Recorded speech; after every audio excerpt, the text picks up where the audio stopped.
Assalamualaikum warahmatullahi wabarakatuh. Saya Darul Istiqomah akan memaparkan tentang pentingnya belajar bagi anak muda.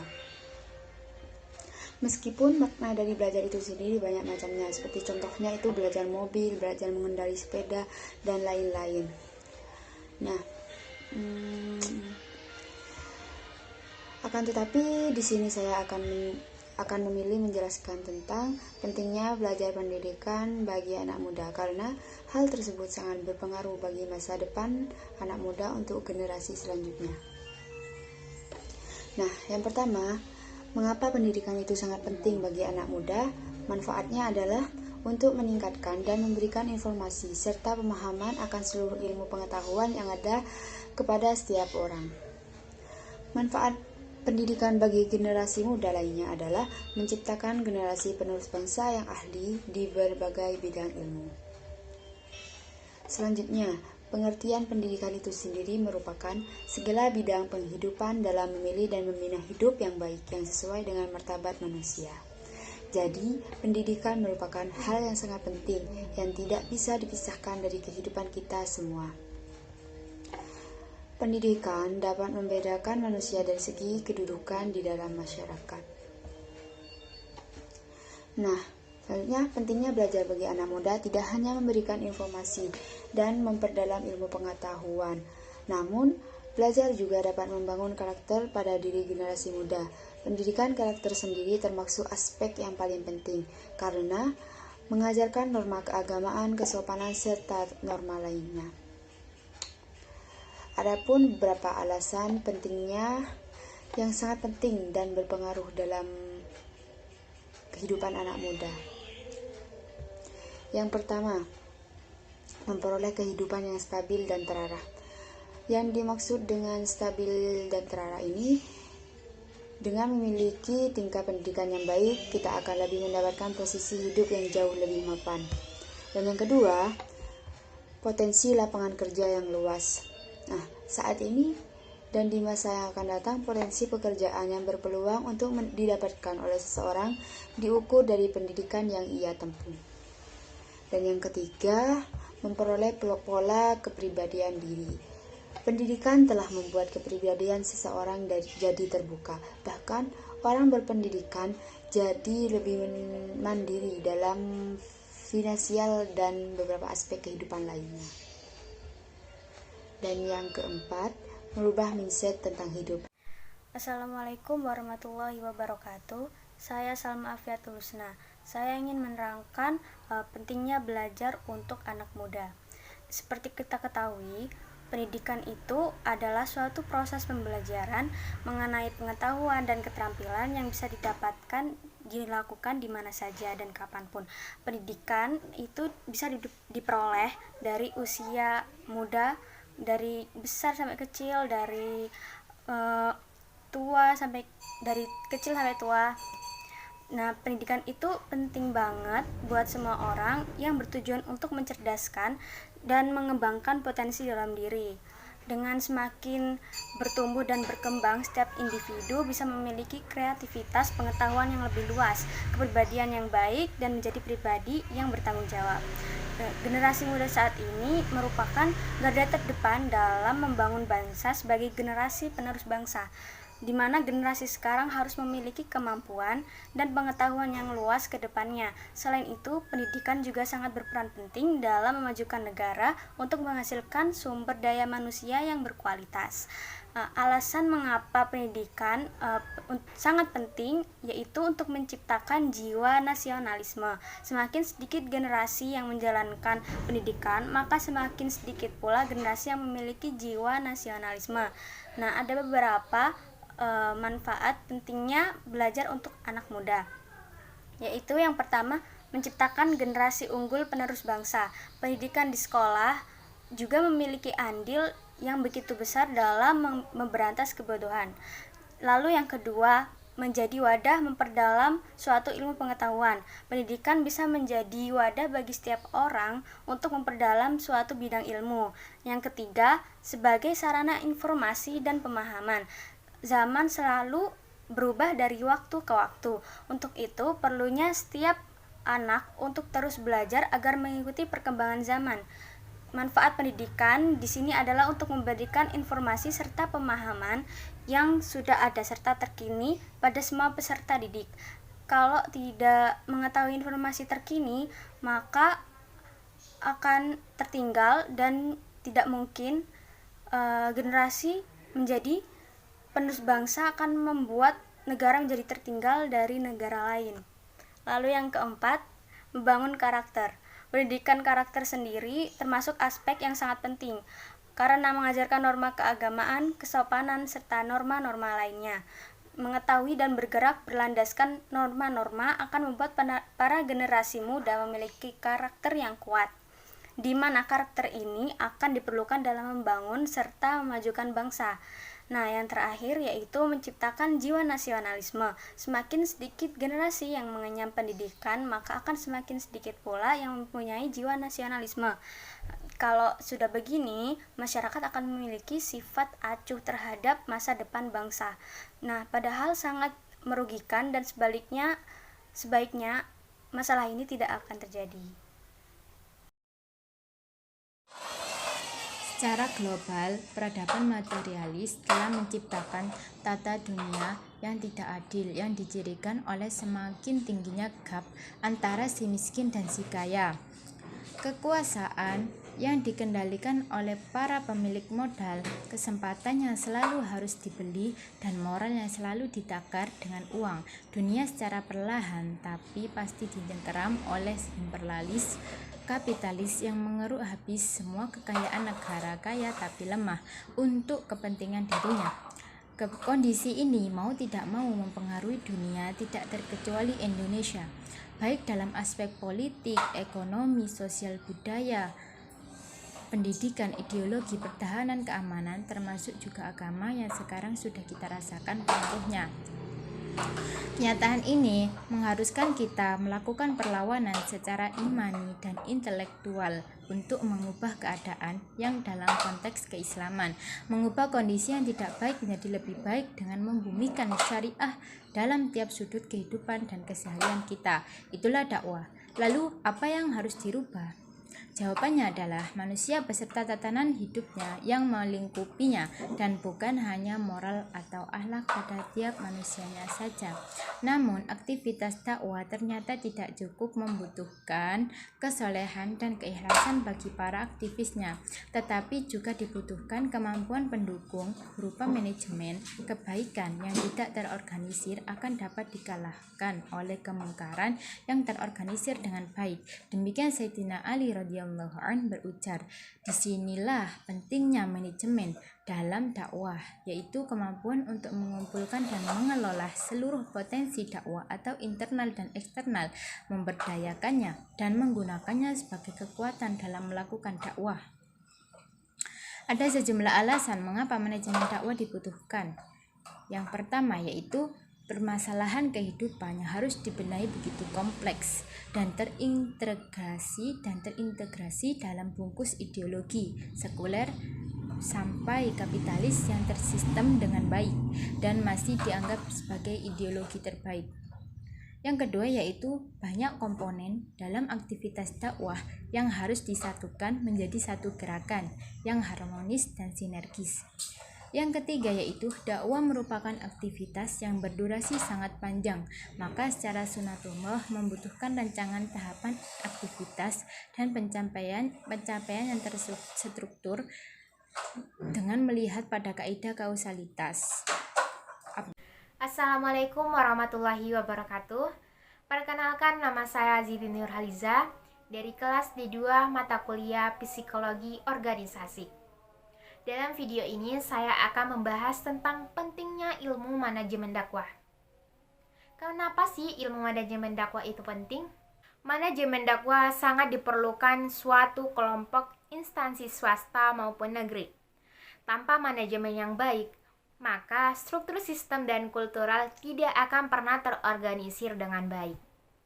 Di samping itu, manajemen dakwah akan menuntun dan memberikan arah agar pelaksanaan dakwah dapat mewujudkan secara profesional. Fungsi manajemen terhadap tujuan dakwah adalah merupakan salah satu strategi untuk mengatur, mengelola, mengendalikan, dan mendoktrin orang lain atau anggota dalam suatu kelompok untuk mengatur sedemikian rupa agar tujuan dakwah tersampaikan dengan cara terstruktur dan terorganisir. Dengan demikian, fungsi manajemen akan mengantar bagaimana sasaran dakwah yang digarap. Sasaran dakwah yang ingin digarap. Fungsi-fungsi manajemen dakwah antara lain sebagai taktid atau perencanaan dakwah, yang kedua sebagai tanzim atau pengorganisasian dakwah, yang ketiga sebagai tauji atau penggerakan dakwah, yang keempat sebagai riqobah atau pengendalian dakwah dan evaluasi dakwah. Cukup sekian yang dapat saya sampaikan, kurang dan lebihnya saya mohon maaf. Assalamualaikum warahmatullahi wabarakatuh.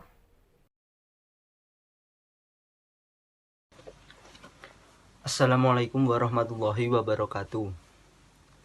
Perkenalkan, saya Indra Tama Cahyadi dari kelompok 10 Psikologi Organisasi D2. Di sini saya akan menjelaskan sedikit tentang pendapat saya, pentingnya psikologi bagi dunia karir. Di dalam dunia kerja atau dunia karir, psikologi itu sangatlah penting. Psikologi itu sendiri memiliki peran yang sangat penting bagi kehidupan. Psikologi memberikan banyak sekali kontribusi bagi perkembangan di dalam dunia karir kita. Salah satunya yaitu di dalam menyelesaikan masalah. Jadi, psikologi itu sangat penting dalam kehidupan kita untuk menyelesaikan masalah kita. Bila ada suatu masalah, tentunya pasti ada solusi untuk dapat diselesaikan. Begitu halnya kegunaan psikologi yang berguna untuk menyelesaikan masalah tersebut. Psikologi kita Assalamualaikum warahmatullahi wabarakatuh. Perkenalkan, nama saya Rizky Jaya Pranata dari kelas D2 Prodi Manajemen Dakwah, Fakultas Dakwah dan Komunikasi UIN Sunan Ampel, Surabaya. Di sini saya akan menjelaskan beberapa hal yang singkat tentang pentingnya ilmu psikologi dalam berkarir. Dalam pengertian umum, psikologi berarti ilmu yang mempelajari tentang tingkah laku dari manusia, di mana oleh orang awam sering disebut dengan ilmu jiwa, sebab berkaitan dengan hal-hal psikologis atau kejiwaan. Seperti ilmu yang lainnya, psikologi juga mempunyai beberapa subbidang, seperti psikologi pendidikan, psikologi perkembangan, psikologi sosial, psikologi lintas budaya, psikologi lingkungan, psikologi industri dan organisasi, psikologi olahraga, serta psikologi anak dan remaja. Dari beberapa subbidang tersebut, psikologi industri dan organisasi menjadi bidang khusus yang fokus dalam penerapan ilmu psikologi untuk masalah individu dalam perusahaan berhubungan dengan penggunaan SDM dan perilaku organisasi. Psikologi industri dan organisasi merupakan studi tentang tingkah laku manusia yang berkaitan dengan pekerjaan dan aplikasi pengetahuan untuk meminimalisir masalah manusia dalam bekerja. Jika membahas peran psikologi dalam perusahaan atau dunia kerja, menurut John Maynard dalam bukunya yang berjudul Industrial Organizational Psychology tahun 1992, dirumuskan menjadi 4 bagian, yakni yang pertama terlibat dalam proses input. Psikologi berguna untuk rekrutmen, seleksi, dan juga penempatan para karyawan. Lalu yang kedua sebagai mediator dalam hal produktivitas, seperti melakukan pelatihan dan juga pengembangan, menghasilkan manajemen keamanan kerja serta teknik pengawasan kerja meningkatkan motivasi sekaligus moral kerja para karyawan, menentukan sikap kerja yang baik, serta meningkatkan terciptanya kreativitas para karyawan dan menjadi salah satu cara mudah beradaptasi dengan lingkungan kerja baru. Yang ketiga, mediator dalam hal pemeliharaan. Maksudnya adalah psikologi juga berfungsi sebagai mediator pada beberapa hal yang berhubungan dengan pemeliharaan, seperti melakukan hubungan industrial para pengusaha, buruh, dan pemerintah, memastikan jika komunikasi internal perusahaan berjalan dengan baik, terlibat langsung secara aktif dalam proses menentukan gaji pegawai, sekaligus bertanggung jawab terhadap dampak yang bisa ditimbulkan, memberi pelayanan berupa bimbingan, terapi, dan konseling untuk karyawan dan dengan masalah psikologis. Lalu yang terakhir, yang keempat, yaitu terlibat dalam proses output, melakukan penilaian kinerja karyawan, mengukur produktivitas dari perusahaan, mengevaluasi jabatan, dan juga kinerja dari para karyawan. Dengan melihat berbagai peran psikologi dalam dunia kerja di atas, maka bisa dikatakan jika psikologi memang memiliki peran dalam semua ruang lingkup individual yang berkaitan dengan pekerjaan serta organisasi. Peran-peran tersebut juga sekaligus menyingkirkan anggapan jika para psikolog yang direkrut oleh perusahaan hanyalah sebagai tes dan interviewer, meski pada kenyataannya adalah masih banyak psikolog yang memang ditempatkan dalam posisi HRD atau personalia agar bisa menjalani tugasnya sebagai recruiter atau yang membayar para gaji pegawai. Psikologi memiliki peran yang amat penting dalam sebuah perusahaan dan menjadi tantangan untuk para profesional agar bisa bersaing dengan bidang ilmu lain seperti hukum, ekonomi, dan sebagainya. Penjelasan singkat dari saya, mohon maaf apabila ada salah pengucapan dan kalimat. Wa akhiru da'wanil walhamdulillahirabbil alamin. Wassalamualaikum warahmatullahi wabarakatuh.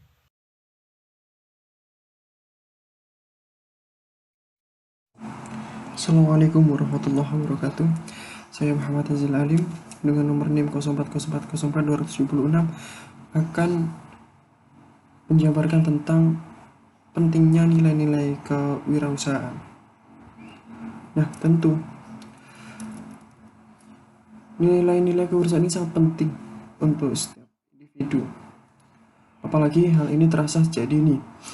Guna apa? Untuk menanamkan mentalisme dalam jiwanya, yakni seorang yang mampu untuk berwirausaha sendiri dan mampu mengembangkan potensi bakat serta kemauan agar tercurahkan menjadi suatu hal yang bernilai layak guna atau berguna bagi diri sendiri dan kehidupan orang lain. Pentingnya pembelajaran wirausaha dini ini untuk membentuk mentalisme wirausaha yang tidak hanya penting bagi dewasa, tapi juga perlu untuk dibagikan diri sendiri ataupun para remaja di sekitar. Karena apa?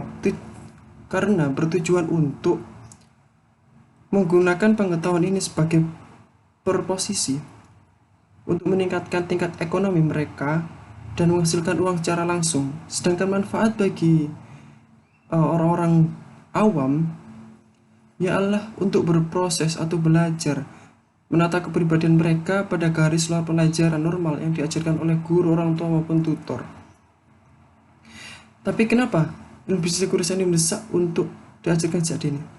Hal ini karena tidak lain agar menjadi ilmu atau pola pikir yang bekerja di masa depan, menumbuhkan jiwa kewirausahaan sejak dini, terutama di usia muda, menciptakan tumbuhnya individu kreatif dan kaya akan inovasi menghadapi hambatan dan kendala hidup. Tentunya dunia akan semakin modern dengan perkembangan teknologi yang sangat pesat. Siapa yang tidak bisa mengelola atau menata hidupnya dengan artian tidak bisa berkembang terhadap lingkungannya, mereka akan jauh tertinggal. Mereka akan menjadi seorang yang rugi di masa depan. Nah, mungkin kita bertanya, atau diri saya pun bertanya, bagaimana cara membangun dan menjadikan kita menjadi individu yang kreatif? Karena hal itu sangat penting dan hal sangat mendasar bagi seorang wirausahawan. Bagaimana menjadi individu yang kreatif? Terutama Dan yang paling penting adalah keberanian. Keberanian berusaha untuk menjadikan sebuah terobosan sangat bermanfaat untuk mengejarkan kreativitas dini. Selain itu, cara mengenalkan wirausaha atau pelaku bisnis lebih cepat dan mudah dilaksanakan. Pengusaha manusia di Asia relatif sangat langka. Salah satu kunci negara sejahtera adalah harus menambah lebih banyak wirausaha. Namun pada zaman sekarang, kita contoh lihat di Cina, mereka banyak ada UMKM baik skala nasional maupun internasional yang dimana pemerintah sangat mensupport produk-produk mereka. Hal ini menjadikan Cina sebagai negara yang dengan perekonomian tinggi di kawasan Asia dan dunia. Bahkan dalam beberapa jurnal yang diterbitkan, sampai-sampai Amerika pun kalah terhadap Cina dalam pertumbuhan ekonomi, teknologi, dan lain sebagainya. Jika semua remaja bercita-cita menjadi seorang karyawan, maka beban negara akan menjadi yang tersulit dalam memperkerjakannya dalam tahun ke tahun. Anak dapat belajar secara kreatif di usaha dini, dan mereka juga harus percaya diri untuk menjadi pengusaha sepanjang mereka inginkan menjadi profesional yang mereka cita-citakan. Nah, penghargaan diri yang tertinggi mengarah pada kualifikasi dalam merangsang pengembangan potensinya. Pemberanian kesempatan kepada anak untuk belajar berbisnis sejak dini tidak berhenti pada mencari uang dulu. Hal ini akan menambah skill dan wawasan dan juga mentalitas bahwa kreativitas tidak langsung menumbuhkan atau menghasilkan sesuatu profit. Hal ini akan berorientasi pada mental kepada seseorang untuk menjadikan kuat dalam hal apapun. Diutamakan mengajarkan kemandirian dengan bertumbuh pada kreativitas tersebut menjadi tujuan utama untuk mengerjakan kewirausahaan sejak dini.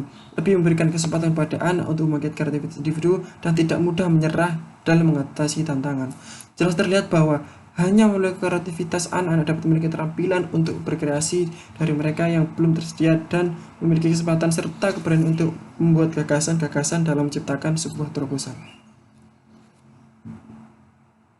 Lalu, bagaimana kita membangun dan menjadikan pribadi yang produktif dan tidak konsumtif? Kita tahu bahwa banyak dari kita maupun saya sendiri melakukan perilaku konsumtif yang sangat tidak perlu. Seperti foya-foya terlalu dini. Ya bolehlah foya-foya, cuman ya jangan terlalu gitu aja sih. Hal ini tidak terlepas dari gaya hidup lingkungan mereka. Mereka yang cenderung berorientasi pada teman-teman atau orang-orang sekelilingnya yang notabene emang high, mereka akan mau nggak mau bisa nggak bisa harus mengejar apa yang teman-teman mereka lakukan.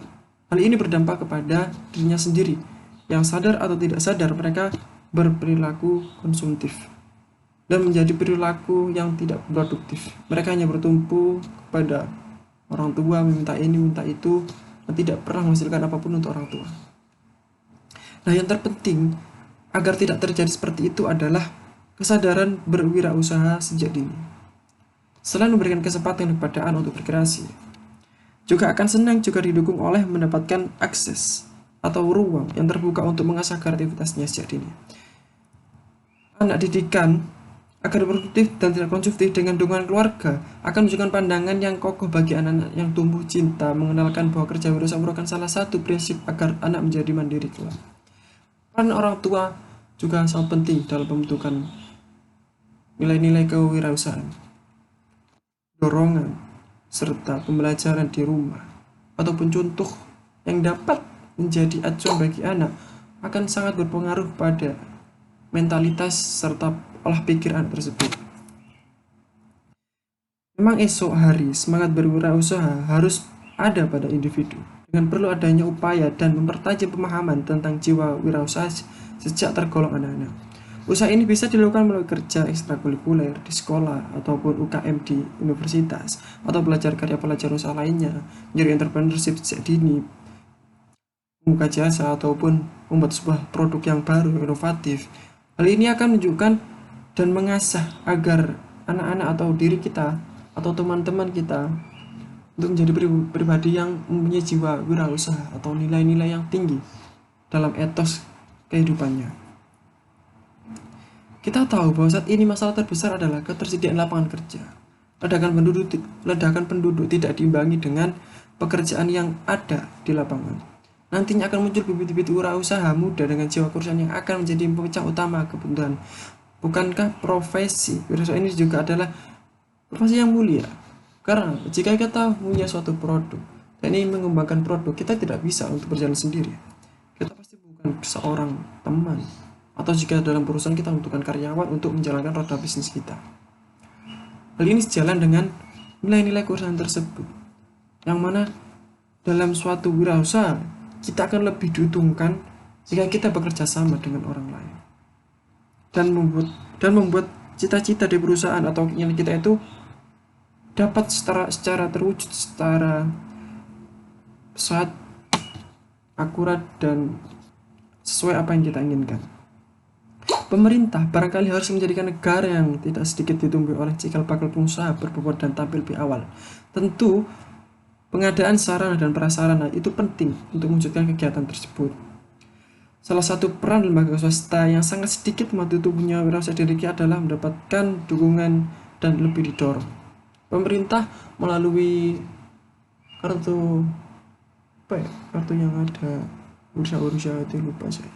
Ya mungkin salah satu gebrakan untuk kita menjadi seorang wirausaha. Namun jika tidak dibarengi dengan kemauan yang keras setiap individu untuk berubah, untuk mandiri, maka hal ini akan sama saja.